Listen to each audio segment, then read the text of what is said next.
Alors, top série, OK. Donc là, je vais vous faire de la 10e à la première. Je vais déjà vous parler d'une bonus parce que je trouve qu'elle mérite, qu'on en reparle un petit peu, mais j'en ai un petit peu plus parlé l'année passée. Mais je vous p celle que je veux vous mettre ici, en mention honorable surtout, parce qu'il y a un gros travail sur l'esthétisme. C'est une série britannique, Steven Knight. À la BO, on a Alex Turner d'Arctic Monkeys, mais surtout du Nick Cave. Certains ont peut-être capté de quoi je parle. C'est, le début des années, 1900, révolution industrielle, à Birmingham, dans les alentours, de Londres, dans un quartier de Londres. Je crois que si je dis pas de bêtises. Je parle évidemment de Blinders, Peaky Blinders, qui est normalement toujours disponible sur Netflix, avec l'excellent Cillian Murphy. Petit acteur irlandais, hein, vu dans, 20 Days Later et dans Oppenheimer. Voilà, vous voyez esthétiquement et enfin, c'est irréprochable, ça a vraiment lancé une grosse vague au niveau de fanboyisme. Je vais dire, il y a vous pouvez voir souvent des mecs habillés comme ça aujourd'hui de nos jours. Là où avant, c'était la tenue de nos grands-pères, je vais dire ça, arrière-grand-père, enfin arrière, mais vous m'avez compris pour ce côté-là. Donc vraiment esthétiquement, c'est pour ça que je veux que c'est ma mention honorable. Enfin, c'est un travail hyper beau. La photo est vraiment léchée comme ici, voilà. Mais en termes d'écriture, c'est pas la série pertinente, quoi. Elle va rien vous apprendre. Peut-être un petit peu si vous connaissez vaguement mal, le truc par rapport aussi à l'opium et cetera. Donc ça arrive plus tard en saison 4. C'est bon parce que on y croit au début des interactions et cetera. Mais le problème après, c'est que ça finit par tourner en rond, on se rapproche des dernières saisons, hein, donc là, ils sont finis à 6 saisons. Apparemment, ils parlent de faire un film et tout. Donc moi, pour Peaky Blinders, je vous inviterais plus à regarder, les 2 premières saisons. Déjà, essayez la première, si vous accrochez, allez vers la deuxième.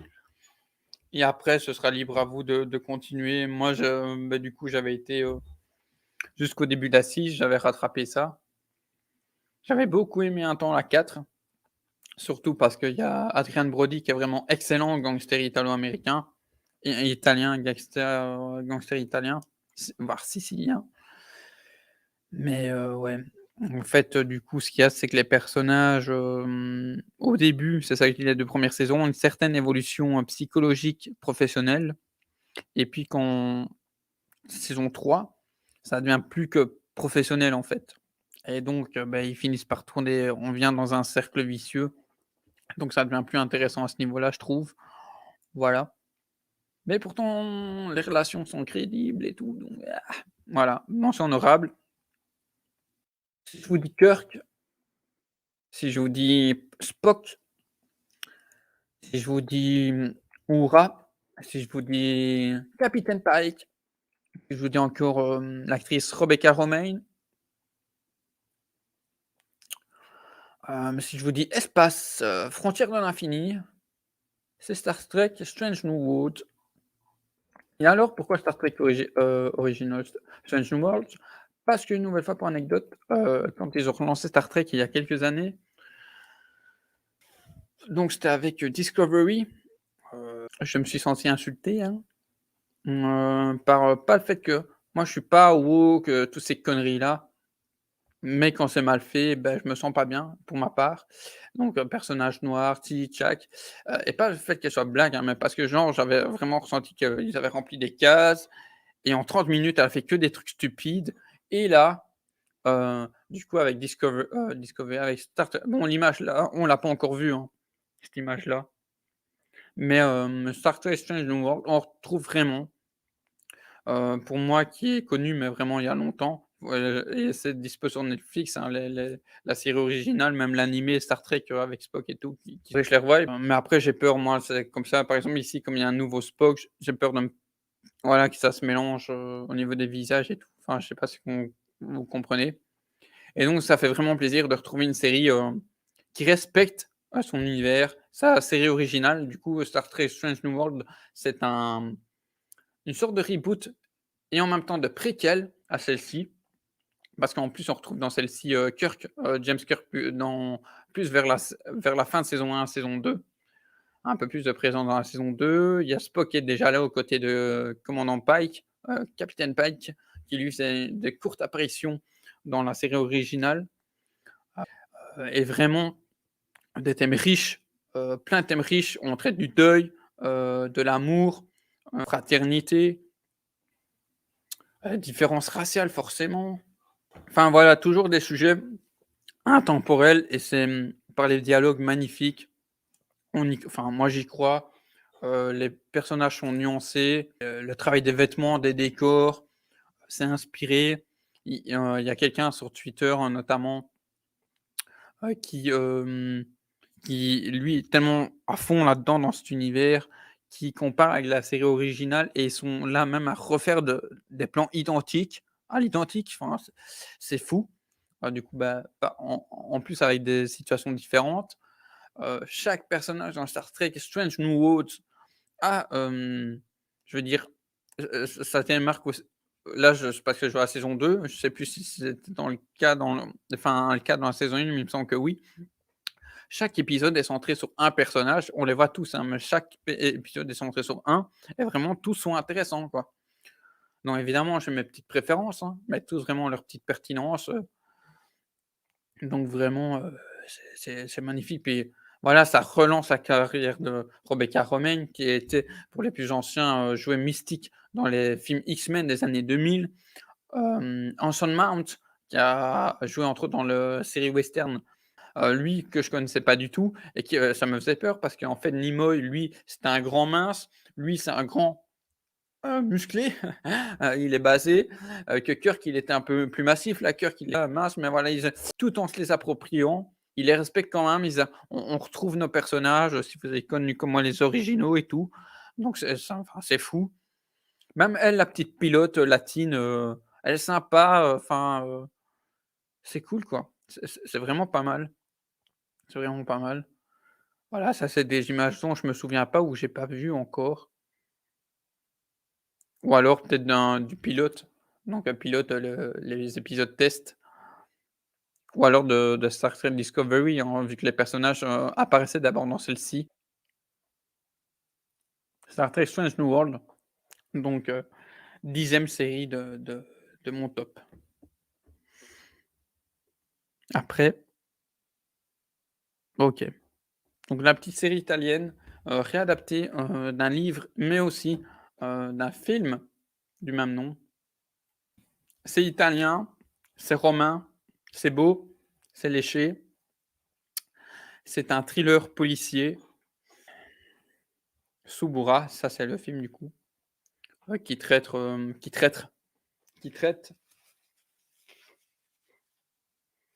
du coup de, la criminalité à toute échelle.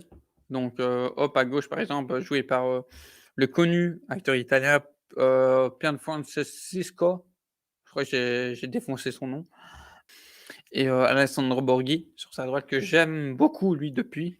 Reflète, du coup, bah, 2 personnages centraux de ce récit forcément, mais du coup départ de notre monde, donc politicien corrompu, lui le petit criminel, mais qui a ses petites nuances aussi, rien que pour le peu que je vous en dis, moi ça c'est des choses qui la manière que c'était enfin j'y ai cru une nouvelle fois à cette ambiance, aux motivations des personnages, une belle réalisation, écriture, cohérente, bon petit drame thriller, donc de Stefano Sollima. Et donc ils en ont fait une série avec les mêmes acteurs. Ça, c'était perturbant par contre, parce que c'est-à-dire que la série, c'était pas une suite. Je pensais que oui et en fait, c'est un reboot. C'est un reboot, vraiment, ils ont réadapté le truc, mais avec les mêmes acteurs. Donc c'est vrai que moi, à un moment, je m'attendais par exemple à ce qu'il soit chauve. On retrouve ses ailes ici et tout. Mais en soi, bah, c'est tout aussi intéressant, voir un petit peu plus vu que c'est une série. Ça fait 2, 3 saisons. C'est sur Netflix. Si vous aimez autre chose que les productions francophones, anglophones, l'univers drame enfin les genres drame policier, gangster, tout ce qui est corruption et cetera, si ça vous parle, histoire familiale chaotique, d'une certaine pertinence, hein, de par exemple, comment par exemple, pourquoi un prêtre va se retrouver, mêlé à des histoires, de, de corruption, eh ben, par des petits trucs, d'achats territoriaux, je vais dire ça, et cetera. Et donc ces 2 mecs-là vont essayer d'en tirer profit, voilà. Les petites lignes de la saison 1.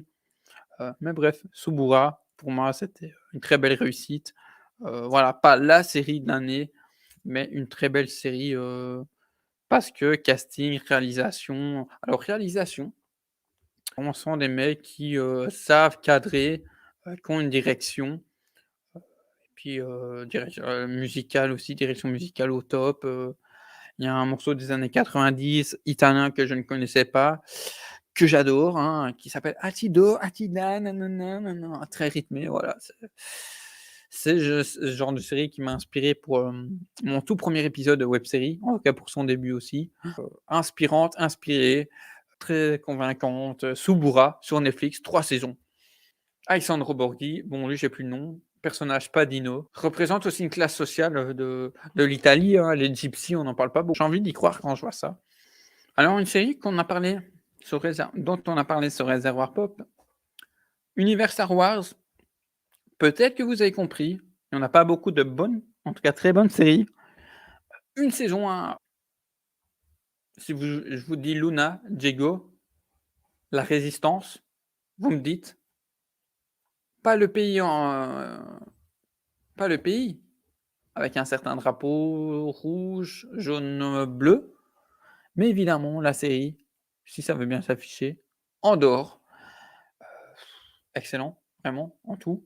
Réalisation, écriture. Alors oui, il y a des épisodes où j'étais moins dedans, un petit peu moins. D'ailleurs, j'avais décroché au bout du 3 ou 4. Et puis voilà, Deviant m'a influencé positivement. Une grosse claque, je m'y attendais pas à ça, à autant de travail. À mon avis, parce que comme on s'était dit, lors de cette émission, comme ils y croyaient pas du tout, comme nous les spectateurs en fait, de faire un spin-off, enfin un spin-off préquel, de, Rogue One parce qu'on connaît le destin des personnages et bien ils ont avec un certain budget limité, enfin fait une bonne fiction en fait.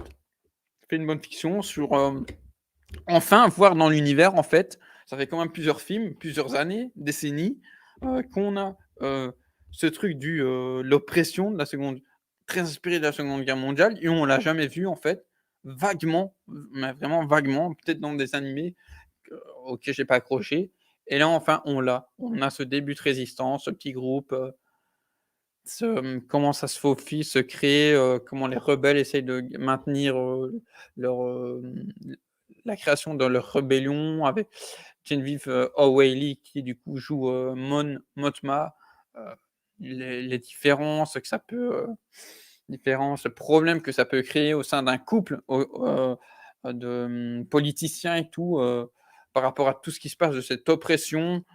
Le monologue de Stellan Skarsgård, waouh! «Moi, j'ai tout perdu, tout sacrifié!» Non, mais je vous grossis les traits, quoi! Mais, que dire de plus? Donc là, il y aura une saison 2. La fin, on est sur Kiss! Putain, les caméos aussi, qui régalent. Sherlock, un peu plus déçu de la dernière saison. Donc, pour ceux qui ne l'ont toujours pas vu, la connaissent pas. Et si vous aimez le mythe, enfin si vous aimez le mythe, je pense que vous l'avez déjà vu, hein. En tout cas, si vous aimez les séries policières courtes, de 3-4 épisodes, bon, bien qu'ils font 1 heure, hein. Très bonne aussi, écriture, enfin, quand je dis très bonne, c'est parce que vraiment j'ai rien à redire, quoi. Écrit où ça mâche d'en faire, alors l'écriture, ça m'apprend pas des choses, mais vraiment je sens les personnages pour le peu que j'en connaisse de cet univers parce que j'ai pas lu les livres. J'avais essayé une étude en rouge, compliqué pour moi tout ça, les respecté, moderne, crédible, humain, nuancé, photo, léchée, BO aussi, carré, des idées de mise en scène, une alchimie, superbe. C'est la série qui a lancé la carrière de Benedict Cumberbatch, Martin Freeman qui les a relancés. Voilà, comme je dis, après la saison 4, on voit qu'ils tirent un peu sur la corde, quoi, vraiment à revoir au moins les 3 premières saisons, série de la BBC, donc ça, c'est toujours aussi une source sûre, production britannique. Ouais et puis, même de ceux qui connaissent l'univers, ils trouvent ça fascinant de comment ils ont réussi à moderniser les histoires. Les co le Ouais, c'est ça, les histoires de Sir Arthur Conan Doyle sur Sherlock. Pour vous dire, gamins de Baker Street, enfin de Baker Street, les irréguliers de Baker Street, donc des gamins un peu mendiants qui sont en fait, comment on appelle ça? Ces mouchards, ces indiques, bah là, bah, c'est pas des gamins, c'est les clochards de la ville, en fait. Enfin voilà, vraiment il y a un respect et tout de l'univers, c'est riche et je trouve vraiment que c'est une bonne série policière, quoi. Il y a pas d'épisode filler. Il y a pas d'épisode filler, chaque épisode est sur, une histoire de Sherlock. Donc le 1er épisode, c'est pas une étude en rouge, c'est une étude en rose et cetera et cetera. Lui qui tient son petit blog, voilà, ou dans les bouquins, bah, c'est un journal intime, tout le tout team, voilà. La réécriture non, Moriarty, c'est dans, Elementary, de, les apparitions de Mycroft, de Irene Adler, enfin tout, tout, tout. Bon, on arrive près du top 5.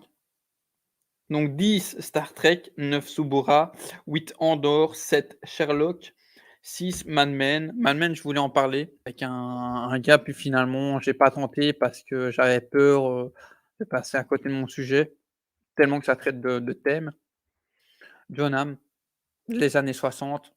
Ça me faisait de l'œil depuis un moment, hein, au vu de l'esthétisme, du charisme des acteurs. Puis je me suis lancé dedans. Enfin, il y a quelques années, j'avais tenté, j'avais eu du mal parce que le John Hamm, son personnage Don Draper, dès le premier épisode, on voit qu'il est pas, il est un comment on dit? C'est allez, genre, je vois le truc, mais par rapport à l'anglais. C'est le directeur artistique d'une agence de publicité et du coup, voilà, homme très charismatique, imposant et cetera, marié, 2 enfants et tout et bien, comme la plupart des mecs dedans, qui trompe sa femme et cetera, donc ça m'avait sorti du truc et en fait, si vous arrivez à passer ça, c'est vraiment une série hyper intéressante sur plein d'aspects. Alors oui, on voit des mecs, c'est les années 60 machistes, misogynes, racistes, mais c'est vraiment une belle série féministe. Les femmes ont toutes aussi, bah, autant d'importance que les hommes. Ils ont toutes leur, névrose, leur face noire, leur face blanche, deuil, mort aussi et cetera, des trucs intemporels, l'avortement, le mariage, l'infidélité, la mort, le fait de quitter une entreprise, en racheter une, comment on vit ça après en tant qu'employé. Comment on vit avec quelqu'un, dont on a été enceinte dans la société, mais voilà, on peut pas en parler et cetera et tout. Enfin bref, c'est ultra intéressant. Évidemment, si vous aimez en plus les 60s, le travail de la publicité, de l'audiovisuel, vu que, bah, ça parle du monde de la publicité, Mad Men, c'est ma gifle, je de 2022, quoi. Donc voilà, ça s'est arrêté il y a quelques années, mais j'ai rattrapé ça, vraiment gros coup de cœur, très belle performance, depuis Jon Hamm hante mes nuits. C'est bizarre dit comme ça. Non, mais pour moi, s'il devrait avoir un acteur pour jouer Jor-El, ce serait lui, quoi. Jor-El ou Jonathan Kent, une création de Taylor Sheridan, dont j'ai parlé, dans Sheridan en série, sur Réservoir Pop. Donc dernière émission, bien que ça date quand même un petit peu maintenant, sur Réservoir Pop, évidemment. Je crois que j'ai déjà dit le nom de la chaîne? Jamais 203. Yellowstone, bon, la qualité d'image est dégueu, hein. Avec Kevin Costner, Lou Grimes, elle apparaît dans, Wind River notamment. Kelly Reilly, que vous avez pu voir peut-être dans, C600 Eden Lake. Cole Hauser, qui était le Veron dans, Too Fast, Too Furious, le gangster là, le petit gangster, enfin petit. L'Amérique profonde, le choc des cultures, ça parle tellement de trucs aussi, pareil, le même genre de thématique, avec la famille surtout évidemment. Je cherche mes mots parce que j'en ai déjà tellement parlé aussi. Le Far West moderne. Le pitch, en gros, pour ceux qui ne savent pas, Yellowstone est disponible sur Paramount, je crois, ou Prime, chez vous en France.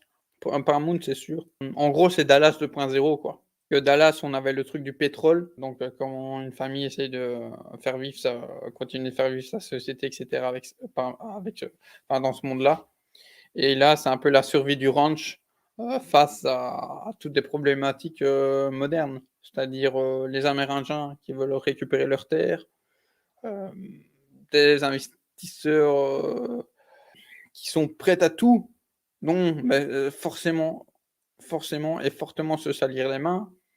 Ouais, mais sauf qu'en face, tu as les 2 tonnes, en fait, donc qui sont là depuis plusieurs générations. Donc non, vraiment, c'est, une série tout aussi intéressante que percutante, mais 2 mots qui veulent dire la même chose. Des belles performances, d'acteurs. Ah non, voilà, là, j'ai eu du mal à vous mettre l'affiche parce qu'en fait, en centrale, vous avez vu Kevin Costner et en fait, ce monsieur, si vous voulez, c'est une série qui a 4 saisons. Bon, la cinquième a commencé et en pause depuis un moment maintenant. Parce que, le monsieur, en fait, beh, vous vous en doutez, enfin, sur cette série, par rapport à d'autres films qu'il a fait, le western, ça lui parle un peu et pendant, la production de la série, a commencé un projet, d'une saga, hein, de 5 films appelé Horizon, western. Et du coup, c'est-à-dire que maintenant, pourquoi la série est en pause? Beh, c'est à cause de lui, en fait, de son ego. En gros, beh, du coup, il les envoie chier parce que son projet est plus important pour lui que la série et donc bah, moi dit comme ça, c'est vrai qu'on dit, hein, bah, sauf que moi, le parti pris que j'ai, c'est que moi, je suis réalisateur amateur, donc moi, je sais ce que c'est, les mecs qui s'engagent sur des projets et puis que finalement qui carottent, et en plus que là, bah, c'est l'acteur principal, quoi, c'est le patriarche, donc ça, voilà, je l'ai encore là, quoi, tu vois? Alors que ça me touche pas personnellement, quoi. Mais je l'ai là. Parce que, bah, c'est une série que je trouve vraiment très bonne, et du coup, on est plein de gens frustrés du coup, que ce soit à l'arrêt. Alors d'un côté, il vaut mieux que ce soit à l'arrêt pour qu'on ait une nouvelle fois que ça revienne en bonne et due forme, que ça se finisse bien, puisqu'on a repris, du coup que, bah, la saison 5 serait sûrement la dernière et par contre que, une genre de suite ou, en tout cas par rapport à cette famille-là, pourrait être reprise par, Matthew McConaughey, mais à mon avis du côté texan, parce qu'on a eu une petite connexion, dans les dernières saisons avec le Texas, avec un ranch qui existe vraiment, comment ils disent? Le 666, ils le décomposent, hein, je crois que c'est ça. Voilà et Konogi, bah, texan, voilà, voilà et je trouve que ça pourrait le faire à fond. Mais bref, affaire à suivre. Donc Yellowstone, vraiment, si vous aimez ce genre de production, le western, tout ça, essayez, n'hésitez pas. Ou si tu as l'occasion, si tu me regardes, encore maintenant ou par la suite, franchement, je pense que ça pourrait beaucoup te plaire et ils hésitent pas, quoi. Quand il y a de l'action, on y va, quand il y a du drame, on y va, voilà, quoi. C'est du Taylor Sheridan, quoi, c'est du très bon. Ensuite, OK, OK, OK. On a du série ou toute une nouvelle fois, familiale, si je puis dire, familiale, centrée sur la famille, mais pas que, géopolitique, historique quelque part, en tout cas qui a cette approche-là, malgré les libertés, qu'elle a prises, mais ça n'en reste pas moins intéressante malgré ces dernières saisons. Je parle évidemment et je suis désolé pour la qualité de l'image, je ne sais pas ce qui s'est passé quand je les ai prises, d'une série, History Vikings. Pour moi, facilement un must, Vikings. Vikings, Ragnar Lothbrok, Catherine Winnick en Lagertha, Roland Rolf. J'avais tenté des vidéos, à l'époque sur cette série, ça n'a pas pris, bah, voilà, le début et cetera. J'en ferai peut-être et vraiment, c'est, bah, comme beaucoup, hein, je suis tombé d'amour dès le premier épisode. Le charisme, l'écriture, la direction. Alors au début, j'avais peur parce que c'est vrai que de loin, ça faisait un peu un Game of Thrones version Wish. Au vu des moyens, mais en fait, bah, il faut pas le voir comme ça, quoi. Il faut pas le voir comme ça et si vous rentrez directement, bah, dès le premier épisode, par son côté, personnage fort, charismatique, curieux, de l'histoire des Vikings et tout, je pense que vous allez, bien apprécier. Après voilà, si vous êtes plus connaisseur que moi sur les Vikings, il y a des trucs, bah, voilà, comme, les vêtements par exemple qui vont vous sortir, voilà, hein. Il y avait pas autant de cuir et cetera. Mais vraiment, c'est en termes de série, c'est vraiment très sympa, quoi. Très sympa, très intéressant, prenant, touchant. On passe par plein d'émotions. Il y a de l'iconique, vraiment, il y a de l'iconique. Ragnar Lothbrok, c'est une légende, c'est vraiment le mythe, enfin voilà, une mythe, Ragnar Lodbrok, c'est une légende et ils l'ont vraiment dressé comme une légende, quoi et ça, excusez-moi du terme, putain, c'est fort, quoi. C'est fort. À part, cette série-là et encore une autre dont je vais vous reparler en quelques mots, que j'avais déjà cité l'année passée, ça arrive très rarement, quoi. Vikings, normalement disponible sur, Netflix, je crois et ne regardez pas Vikings. Ah là là, c'est vraiment pas bon. Ça va beaucoup trop vite. Là, ça prend le temps, malgré certaines ellipses dans la dernière saison et je crois que c'est une image bah, voilà, la dernière saison avec les fils et ça aussi, les fils, c'est fou. Même si lui, Windsor, qui est moins intéressant, d'avoir retranscrit, divisé l'échange de Ragnar par 4 personnalités, bien distinctes, et basées sur des vrais personnages aussi, hein. Surtout Björn Ironside et Ivar de Boneless, des chefs vikings qui ont réellement existé. Ragnar, c'est plus du mythe. Donc, dans le top 3 de mes séries, 1883, préquel, de Yellowstone, une saison, 6 épisodes, je crois, 6 ou 8.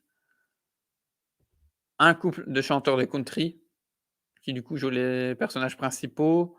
Sam Elliott, une nouvelle, Isabelle May, Elsa Dutton. Rien que vous dire ça, j'en ai je dois retirer mes petites larmes. Non, mais vraiment, c'est du grand western, crépusculaire, comme on devrait le dire dans les grands termes. On sent que, le réalisateur, d'après d'autres avec qui j'avais discuté, était très inspiré de celui-ci, entre autres. En fait, ça commence aussi, comme, l'autre, spin-off, qui s'appelle lui 1923 avec, Harrison Ford et Helen Mirren, par un moment fort. C'est la même structure quelque part et on va arriver, vers cette destination et en fait, le chemin est hyper intéressant. En gros, c'est, bah, voilà, les premiers 2 tonnes, donc voilà, je t'ai dit, c'est le préquel de Yellowstone. Les premiers 2 tonnes qui vont, du coup, qui viennent du Royaume-Uni, arrivent, à un certain endroit, aux États-Unis, forcément, et vont vouloir se diriger vers une terre et il va se passer plein de trucs, forcément pas très cool. En termes d'écriture, c'est fou, quoi. Tout ce qui est dit est pertinent, touchant, prenant, il y a des moments où vous allez passer par toutes les émotions, la colère, la joie, vous allez chialer, vos mères, vraiment. Sortir les Kleenex, surtout dans les derniers épisodes. Voilà, ouais, rien que d'en reparler. Donc non, 1883, si vous aimez les bonnes fictions une nouvelle fois, western, que vous avez un peu de temps, c'est une mini-série. Bon, vous voyez, c'est Paramount+, il y a peut-être moyen de voir ça par chez vous aussi. N'hésitez pas. Voilà, là, en quelques mots, hein, j'en ai déjà parlé l'année passée, donc Sons of Anarchy, je répète, Shakespeare au pays des bikers. J'aime vraiment, bon là, c'est pareil, il y a une série, qui a, bah, très bien fonctionné à l'époque, du coup, bah, ils ont étiré le truc, donc un poil trop de saisons. Mais vraiment, Charlie Hunnam, il vient de là le bonhomme, eh ouais! Pas mal de têtes que vous revoyez de temps en temps, mais vraiment très, très fort, pareil, écriture, là, c'est pas de l'écriture, pertinente, donc quand je dis pertinente, quelque chose qui va vous apprendre, réapprendre quelque chose, mais au niveau des relations humaines, c'est très, très, très fort en termes de, dramaturgie, crédibilité. C'est puissant, heu, chaque mort a un gros impact. Elle n'est pas là, n'est pas amenée, pour rien. Chaque événement, vraiment, personnage de Jack Steller, Jackie Boy, un roi malgré lui, un roi Arthur qui essaye de trouver sa place, de réunir les peuples et forcément quand tu es dans le monde, dans notre monde en fait, voilà, biker, tu fais partie des 1 donc du coup qui utilise la force, hein, voilà, on va dire ça et que toi tu essayes d'en sortir ton club. Ah ben ça va être compliqué, hein, ça va être compliqué. FBI, tout ça, tuerie et tout. C'est pas une série non plus pour les âmes sensibles, hein. Mais très intéressant et une nouvelle fois, une série sur la famille, la bromance. J'aime beaucoup ça, des choses que je sais pas, très peu, mal connues. Game of Thrones, top 1, toujours moi, Arya Stark, Game of Thrones, malgré, le dernier épisode, la dernière saison un peu rush, en force, en tout, tout. On pourrait vous en reparler 20 ans, sous plein d'ans, enfin plein d'ans, je sais pas, mais Je suis tatoué ici, GOAT forever, entre autres. J'ai 2 pyjamas, d avec les Stark, l'emblème de Stark. Donc, ouais, je pense que je suis un petit peu fanboy, de cette série, hein. D'ailleurs, j'aime tellement la série que House of the Dragon, je suis l'un des seuls qui n'aime pas, quoi. Parce que je trouve que ça va beaucoup trop vite. Alors que la plupart des gens qui aiment bien House of the Dragon, qui pourtant est rush, hein, et qui certes a des beaux dragons, mais rush sur, tous ces émotions scénaristiques, genre de faire monter le truc de: «Ah, il va y avoir une bagarre et tout, pour ça, ça» et puis en fait tu la vois pas. Tu vois le début, tu vois le milieu, tu vois le début, tu vois la fin, quoi. C'est genre: «Ah, on te fait monter la sauce pour la bataille des bâtards», puis en fait, tu la vois pas. Genre, tu verrais la fin des bâtards, la bataille des bâtards. Genre, on t'enlève, 15-20 minutes, quoi. Mais bref, frustration et donc ouais, moi, je suis l'un des rares qui aime pas et comme je disais, la plupart de ceux qui aiment sont des gens qui râlent pour, la fin de Game of Thrones: «Ah, genre, c'est rushé et tout». Mais frère, putain, ta série, elle est rushée là, de quoi tu me parles? Enfin bref, je comprends pas. Je m'énerve! Ah! Bref, Game of Thrones. Je vous redis donc, Game of Thrones, Sons of Anarchy, 1983 qui est ici en troisième, Vikings en 4, ça c'était en 9, en 5. Qu'est-ce qu'on a? Bah, ensuite, bah, ça suit Yellowstone, dans mon top 5, Vikings c'est top 4, Sherlock, 6e place, ça c'est en 10e, Star Trek Strange New World. Très belle série à redécouvrir. Suburra 9e, réadapté du film, Suburra. Andor, 7e ou 8e place. Bref, de très belles séries à voir et revoir.